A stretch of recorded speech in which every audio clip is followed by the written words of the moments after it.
Hello, friends. This is Dave Hurwitz, executive editor at ClassicsToday.com, here with flawed masterpieces that we love anyway.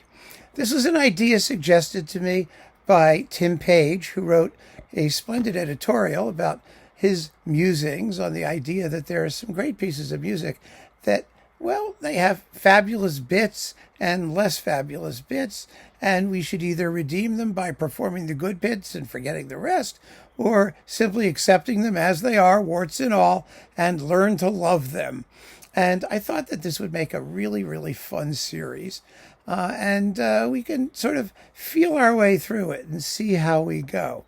I'm going to propose a flawed masterpiece. I would be delighted if you wanted to suggest your own flawed masterpiece that we could talk about, or comment on the flaws that I suggest. I think this is going to be a lot of fun. So my first flawed masterpiece, the one that popped immediately into my mind, was Tchaikovsky's Fifth Symphony. Now, everybody loves Tchaikovsky's Fifth Symphony. I mean, don't they? It's beautiful. It's ravishing. It has fabulous tunes. It's absolutely glorious. But there has always been an aura of dissatisfaction surrounding that symphony, and it came from the composer himself originally. He thought that the piece was insincere, especially the finale. It has a finale problem. And you can tell that it has a finale problem because over the centuries, it was performed with a big whopping cut in the finale. And that cut is right where the issue is. The issue is in the middle of the development section of the finale, after the motto theme comes back with the seesawing scales. Da ba da da da da dum ba da da ba da da da da dum ba da da da da, right? It does that twice. And what the cut usually does is go from da da da da da dum ba ba ba ba ba ba ba ba ba da da da da da da da.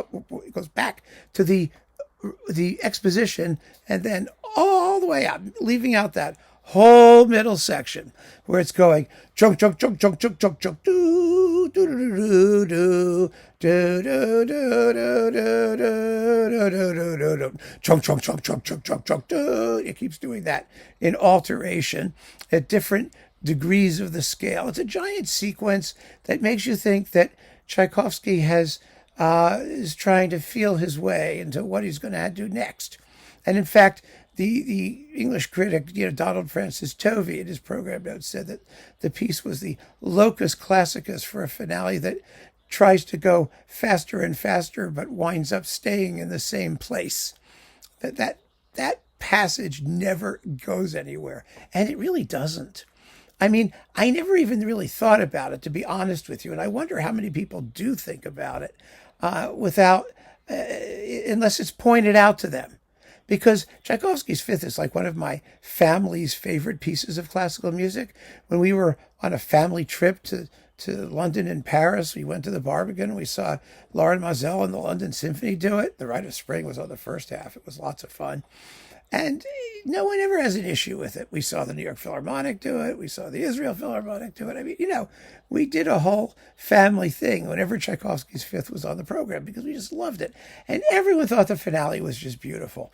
And so you have to ask yourself whether the criteria of the average listener for enjoyment are very, very different from the criteria of the supposed musical experts and tastemakers and form fetishists. Because if you don't know that there's something wrong with that finale, is there? Do you really think about it at all?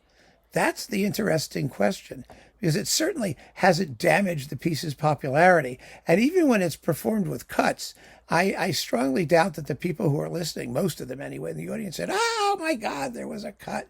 They didn't get up and boo at the end. I think it should not be performed with cuts. I don't think there's anything wrong with that passage in the middle, personally. But I understand the criticism, and I accept that it's a weakness. And that's the thing I want you folks to keep in mind when you think about these things. Acknowledge that it's a weakness, but you can like it anyway. You don't have to hate it, because there's a weakness. And if you like it, that doesn't mean it's not a weakness.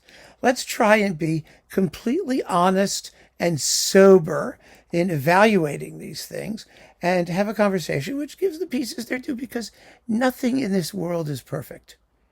I mean, nothing. Everybody makes mistakes. Nothing works exactly the way, ideally that it's supposed to. There are weaknesses. And the next one I think is going to be a very interesting one, I think you'll find. So let's give this some very serious thought and see what we can come up with. So keep on listening, friends. Thanks for joining me. Take care.